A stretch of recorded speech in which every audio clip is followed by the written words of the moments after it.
ಒಂದೇ ಒಂದ್ಸತಿ ಇಲ್ಲ ಪ್ಲೀಸ್ ಹೊಡಿತಾನೆ ಇಲ್ಲ ಓದಲ್ಲ ಹೊಡಿತಾ ಸುಮ್ಮನೆ ಇಲ್ಲ ಓದ ನಾನು ಓದ್ಬೇಕಾ ಕೊಡಿ ಆಯ್ತು ಸರ್ ಬೆಂಚಿನಲ್ಲೇ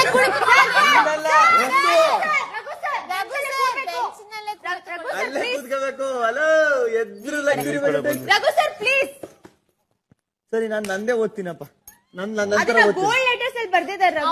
ಬೆಂಚಿನಲ್ಲೇ ಕುಳಿತುಕೊಳ್ಳ ನನ್ನ ವಾಯ್ಸ್ ಓದ್ತೀನಿ ನನ್ನ ವಾಯ್ಸ್ ತೆಗಿತಾ ಇದ್ದೀನಿ ನನ್ನ ಮಿಮಿಕ್ರಿ ನಾನೇ ಮಾಡ್ತಾ ಇದ್ದೀನಿ.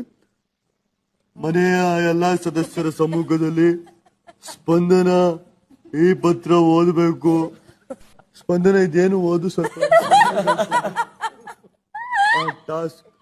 ಟಾಸ್ಕ್ ನೀಡುತ್ತಿದ್ದಾರೆ.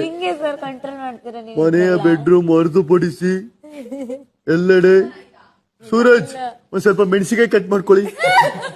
ನಿಗದಿಪಡಿಸಿದ ಕಾವಲಾವಕಾಶ ಸೃಷ್ಟಿಗೊಳಿಸಲಾಗಿದೆ. ಸದಸ್ಯರ ಹೆಸರನ್ನು ಬಿಗ್ ಬಾಸ್